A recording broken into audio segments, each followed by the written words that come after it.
So let's talk about work. I'm going to walk around a little bit. Who here has a job? Hands up.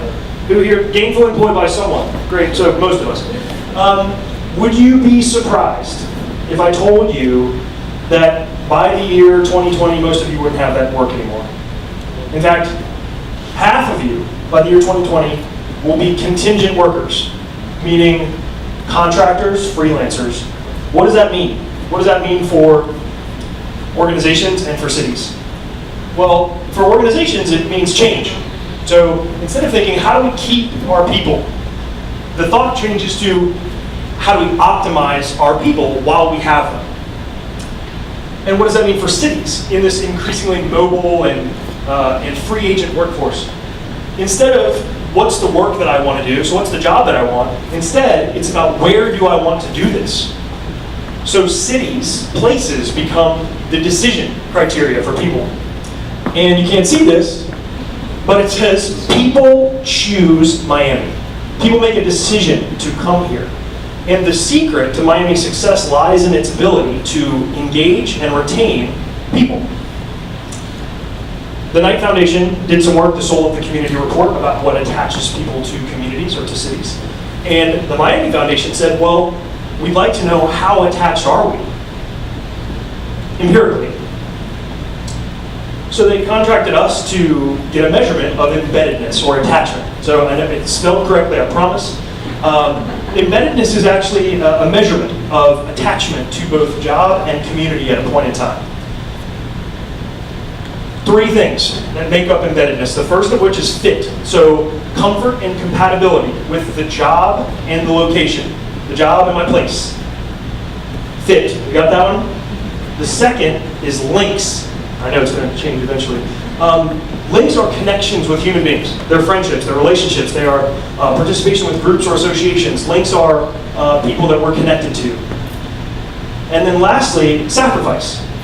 Sacrifice is a measurement of switching costs. So how much pain would it cause me to leave my job or my community?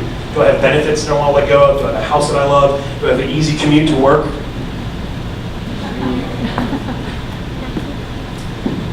So we delivered a survey through our platform. It's called Sense, and with the help of the Miami Foundation, I'm sorry you can't see that they did, corporate partners like FIU, a social campaign, a word of mouth strategy, we collected a lot of data. So 7,000 respondents in the last approximately 9 months, more than 400 companies represented in the sample.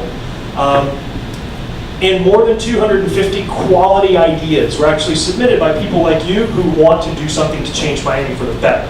I have a copy of this report. We published a white paper. If anybody wants that, just get a business card from me. Wow. So, well, this is terrible. But what I'm trying to illustrate here is that people fit in Miami. And people feel a sense of sacrifice if they were to leave Miami. Links is where we struggle. Here's what I want you to take away from this slide. People with less than 1 year here feel extremely confident about this place, both in their job and in their community. However, there's one thing to take away from this I'm not going to read to you, but people who've been here 1 to 3 years drop off dramatically. So honeymoon, and then what happens? It's hard. Being new sucks. It's hard. It's a hard thing to accomplish. So what makes these people at risk? We see this dramatic drop after the first year. The reality is that when you're new and you're very bullish on this city, after that year goes by and you're not connected with people, when you don't have those links that you can rely on, you are at risk. So that we call it the halo effect, where you go on your honeymoon and then pretty soon you realize you don't have friends, coworkers that you count on, relationships that you're a part of, and all of a sudden you're ready to leave. The opportunity we have here in Miami is to help, and I think everybody has touched on this point so far. We just talked about Rob Cross's work from UVA.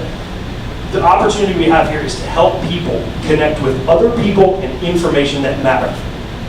Now, we know that in our work so far, we've seen two kinds of networks or two kinds of connectors. Relational connectors and informational connectors. So everybody in here knows the person's like, hey, you know who you should meet? You should meet this guy over here. And you should, hey, oh, you know this place? You should go to this place. So I'd like to encourage us to experiment with a little exercise in connectivity. So outside on the wall in true win-win fashion, we put up some construction paper and we'd like you to grab those chalk markers, and I want to know who I should meet, and I want to know what I should know about Miami. You all have the opportunity to take advantage of being the connector here. Good luck. I can't wait to see what you do with it. Thank you.